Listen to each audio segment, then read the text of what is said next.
Hello बच्चों, आज हम करेंगे third chapter linear equation in two variable. दो चरों में रैखिक समीकरण। दो चरों में रैखिक समीकरण और वेरिएबल्स और चर का मीनिंग क्या होगा। लास्ट चैप्टर में हमने क्या किया था, लीनियर इक्वेशन में x की पावर अगर 1 है तो हमारे पास एक सोल्यूशन आ रहा था। यहाँ पे x और y दो चर हैं, दो वेरिएबल हैं 1 2। तो इस इक्वेशन को ज़ीरो बनाने के लिए हमें x की वैल्यू अलग चाहिए, y की वैल्यू अलग चाहिए। x 1 है तो y हमें -1 लेना पड़ेगा, जिससे हमें क्या मिलेगा, ज़ीरो। तो हम क्या कहेंगे, 1 और -1, इसके हमारे दो सोल्यूशन आ गए हैं। और इसको हम ग्राफिकली कैसे शो करेंगे, जैसे कि आपको टेबल दिखाई दे रही है, x + y = 0 है और y = -x है। तो हम x की वैल्यू चेंज करते जाएंगे और हमें y की वैल्यूज मिलती जाएंगी। तो अब हम क्या करेंगे, ग्राफ पे शो करेंगे ज़ीरो। अब फर्स्ट पॉइंट हमारे पास क्या है, 0 0, देन 1 -1, 2 -2, 3 -3, 4 और -4। हमारे पास कितने पॉइंट है, 5 पॉइंट हैं। अब इसका ग्राफ कैसे बनेगा वो देखो, ये हमारे पास क्या है, 0 0, 1 ये और -1 यहाँ, ये वाला पॉइंट हमारा यहाँ आएगा। इसको हम क्या कहेंगे, 1 -1, 2 -2, यहाँ पे 2 और ये बन जाएगा यहाँ पे 2 -2। ऐसे ही थर्ड पॉइंट यहाँ आएगा 3 -3 और आगे 4। हम जब इसको मिलाएंगे तो ये लाइन हमारी ऐसे बनती चली जाएगी। और जब हम x को नेगेटिव लेंगे, -1 लेंगे, और ये हमारा आ जाएगा 1, तो ये ऐसे ही हमारी ये लाइन ऊपर जाती चली जाएगी ऐसे। तो हमें क्या मिली, स्ट्रेट लाइन मिली x + y = 0 इक्वेशन के लिए। जो जो पॉइंट इस लाइन पे आते जाएंगे वो पॉइंट इस लाइन को सेटिस्फाई करते जाएंगे। कि सेटिस्फाई करने का मतलब क्या हुआ कि x और y की वैल्यू जैसे जैसे हम पुट करेंगे वो हमें क्या देते जाएंगे, वो हमें 0 देते जाएंगे। ठीक है, तो ऐसे है हमारा ग्राफ है ये linear equation in two variables के लिए। ठीक है, इसके अलावा जब हम और देखते हैं, अगर हम इसके साथ एक और लाइन ले आए, इसके साथ हम एक और ग्राफ ले आए 2x + y में मान लो, तो दो लाइन ग्राफ पे कैसे कैसे हमें मिल सकती हैं, कैसे कैसे ग्राफ प्लॉट करेंगी वो हम देखेंगे। केसेस, अलग अलग केसेस हमारे पास क्या हो सकते हैं। दो लाइन आपस में पैरेलल हो सकती हैं, इंटरसेक्टिंग हो सकती हैं एक पॉइंट पे या एक से ज़्यादा पॉइंट पे, और क्या हो सकती हैं, ऐसी हो सकती हैं कि ना तो पैरेलल हैं और ना ही इंटरसेक्ट कर रही हैं। ठीक है, तो देखो दो लाइन हमारे पास कैसे आ सकती हैं, ये तो हुई एक पॉइंट पे इंटरसेक्टिंग, ऐसे आ सकती हैं, दो पैरेलल ऐसे आ सकती हैं, या फिर लाइन के ऊपर लाइन आ सकती है, एक ये लाइन है और दूसरी ये लाइन है। जैसे मैं कहूँ x + y = 0 और 2x + 2y = 0, ये लाइन आपस में एक दूसरे के ऊपर ओवरलैपिंग आएंगी। क्यों, यहाँ से दो बाहर आया, x + y = 0, तो ये क्या बन गया, x + y = 0। ये हमारे पास सेम लाइन दोबारा आ गई है। इन दोनों से हमें क्या पता चल रहा है, दो लाइन है, एक ये और एक ये, दोनों की अपनी अलग अलग इक्वेशन होंगी इनटू वेरिएबल। तो जो ये वाला पॉइंट है हमारे पास, ये वाला पॉइंट हमें क्या बोल रहा है कि इस वाले पॉइंट पे ये वाली लाइन भी सेटिस्फाई हो जाएगी और ये वाली लाइन भी सेटिस्फाई हो जाएगी। मतलब ये वाला पॉइंट दोनों लाइंस का हमारे पास शून्यक होगा, मतलब दोनों लाइन का सॉल्यूशन होगा या दोनों लाइन का जीरोज होगा, हम ये बोल सकते हैं। पैरेलल लाइन हमें क्या शो कर रही है कि इसके अपने अलग पॉइंट आएंगे और इसके अपने अलग पॉइंट आएंगे, दोनों का हम कोई भी कॉमन सॉल्यूशन नहीं निकाल सकते। पैरेलल लाइन हमें ये शो कर रही है। ठीक है, अब जैसे जैसे हम क्वेश्चन करते जाएंगे हमें समझ आता चला जाएगा कि हाँ हो क्या रहा है। एक्सरसाइज का क्वेश्चन हम देखें, क्या करना है, इसमें एल्जेब्रिकली भी शो करना है और ग्राफिकली भी शो करना है।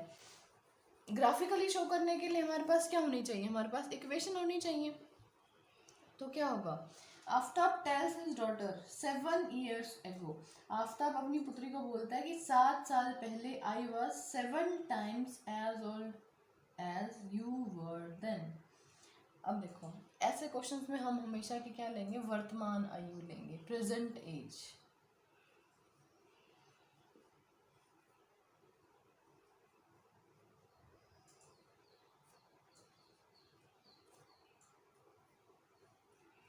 माना वर्तमान आयु, इसको हम क्या बोलेंगे, लेट प्रेजेंट एज. और प्रेजेंट एज हम किसकी लेंगे, पहले आफ्ताब की लेंगे, लेट एक्स ईयर्स. पीछे ईयर्स लगाना ज़रूरी है या फिर वर्ष लगाना ज़रूरी है. और डॉटर की लेंगे वाई ईयर्स. क्वेश्चन क्या बोल रहा है देखो, 7 साल पहले 7 years ago. तो केस 1 हमारे पास क्या बना, 7. जैसे जैसे क्वेश्चन वर्ड प्रॉब्लम में क्या होता है, बहुत सारे बच्चों को वर्ड प्रॉब्लम बहुत मुश्किल लगती है, लेकिन वर्ड प्रॉब्लम इतनी मुश्किल होती नहीं है. क्या करते जाओ, एक एक लाइन पढ़ते जाओ और इंग्लिश या हिंदी से उसको मैथमेटिकल लैंग्वेज में चेंज करते जाओ. 7 year ago, अगर आज एज एक्स है तो 7 साल पहले क्या होगी. अगर आप आज 10 साल के हैं तो 7 साल पहले के कितने के हो गए, कितने के हो गए, 3 साल के, 7 साल पहले. तो अगर आज एक्स एज है तो 7 साल पहले क्या होगी, -7 हो जाएगा. अब वो क्या बोल रहा है, ये आफ्ताब है, ये डॉटर है, तो ऑब्वियसली आफ्ताब बड़ा होगा, डॉटर छोटी होगी. I was 7 times as old as you were then, कि मैं तुमसे 7 गुना ज़्यादा बड़ा था. अगर मैं 20 साल का, अगर तुम 20 साल की थी तो मैं उस टाइम 7 गुना ज़्यादा, 140 ये तो ज़्यादा हो गया. अगर तुम 1 साल की थी तो ये भी ज़्यादा हो गया. अब क्या करें, एग्जाम्पल के लिए हम क्या लिख सकते हैं, 5 ले लो.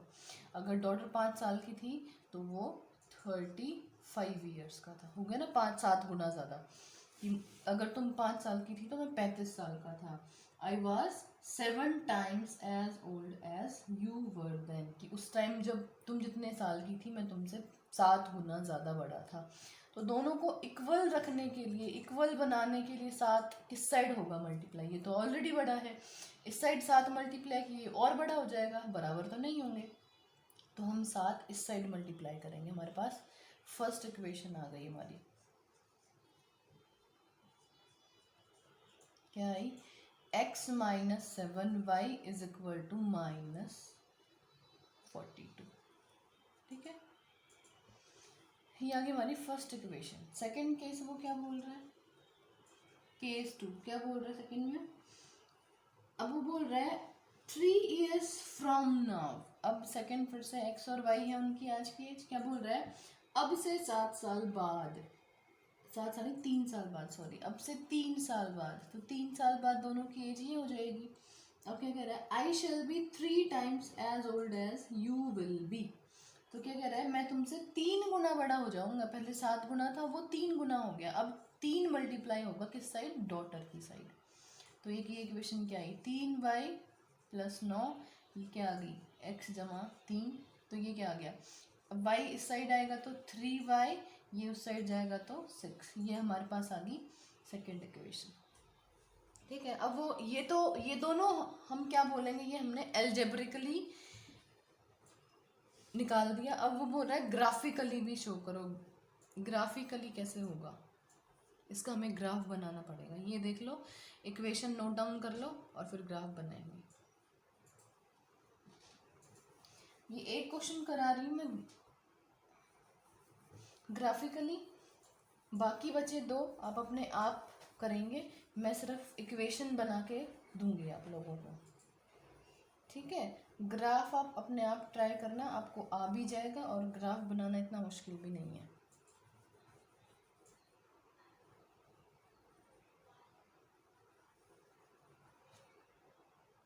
दो इक्वेशन हमारे पास ये रह गई हैं, इनको हम दोबारा से पर नोट डाउन कर लेते हैं. x -7y is equal to -42, और ये बन गया x -3y is equal to 6. इनको साफ कर देते हैं, इनकी पहले टेबल बना लेते हैं.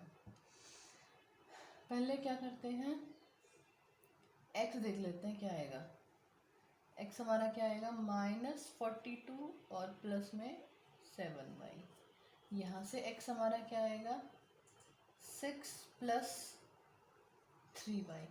ठीक है, अब इन दोनों की हम लोग अलग अलग टेबल बनाएंगे।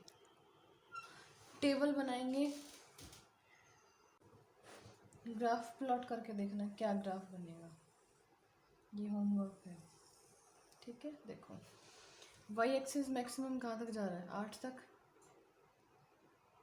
पॉजिटिव साइड पे 1 2 3 4 5 6 7 8। x एक्सिस जा रहा है नेगेटिव में -7 तक,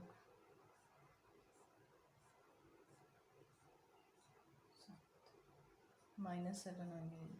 ठीक है, इस साइड 15 तक,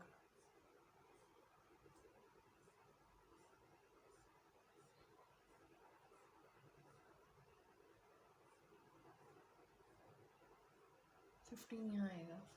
ठीक है, पहला पॉइंट देखो, पहले फर्स्ट लाइन ड्रॉ कर लो, 0 और 6। x 0 है, y 6 है, 1 2 3 4 5 6। तो इस पॉइंट को हम लिख देंगे कि हमारा ये 0 और 6 है। ये दोनों लाइन की इक्वेशन ड्रॉ करने के लिए तुम ग्राफ पे अलग अलग पेंसिल कलर का भी यूज़ कर सकते हो, कि एक को ब्लू बना दिया, एक को रेड बना दिया। ये हो गया। दूसरा है 7 7, तो पॉजिटिव वाला 7, 1 2 3 4 5 6 7, ये यहाँ जाएगा और कहाँ तक जाएगा, y के पॉजिटिव 7 तक। ये आ गया 7 7। ठीक है, उसके बाद जा रहा है 8 और 14, y का 8 और इसका 14 यहाँ कोने पे आएगा। ठीक है, और 5 और -7 और 5 आएगा, ये 5 है, ये 7। ये दिख रहा है कुछ कैसी लाइन बन रही है, ऐसी सी लाइन बन रही है ये, और फिर आगे यूँ चली जाएगी। ठीक है, इसको आप स्केल से मिला सकते हो, पॉइंट थोड़ा बहुत माइन्यूट साइड कोई नहीं सब चलता है, मतलब वो लाइन पे ही माना जाता है। उसके बाद यहाँ मतलब मैक्सिमम पॉइंट लाइन के ऊपर ही होने चाहिए, कदा इस साइड चला गया तो कोई दिक्कत वाली बात नहीं है। यहाँ देखो 0 और 6 और 0, 1 2 3 4 5 6, ये वाला पॉइंट यहीं आ गया 0 और 6 पे। 9 और 1, इसका 9, 6 था, 7 8 9, ये बना 9 और y का 1, ये क्या है हमारा 9 और 1। 12 और 2, 9 था ये, 11 12, ये वाला बना 12 और 2,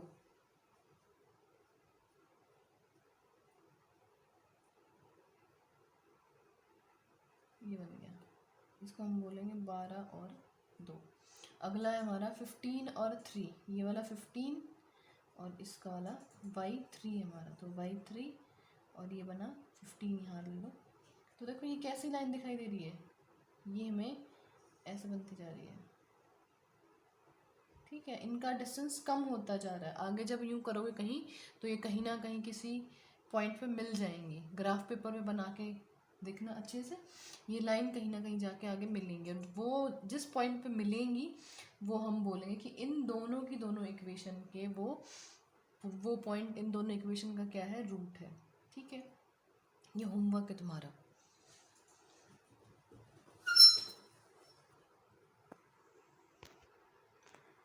नेक्स्ट क्वेश्चन देखो क्या कह रहा है, 3 बॉल और 6 बैट के लिए प्राइस है 3900, और 1 बैट और 2 बॉल के लिए प्राइस है 1300। ठीक है, अब इसमें क्या करेंगे, हमने प्राइस मान लिया 1 बैट का x रुपीज़ है, माना 1 बैट का मूल्य x रुपीज़ है, माना 1 बॉल का मूल्य y रुपीज़ है। ठीक है, तो अब हम क्या करेंगे, अगर 3 बैट खरीदे हैं तो टोटल वैल्यू क्या बन जाएगी, 3x, और 6 बॉल खरीदी है तो टोटल वैल्यू कितनी बन जाएंगी, 6। टोटल वैल्यू कितनी बन जाएगी 6y। अब दोनों का एडिशन क्या बना 3900।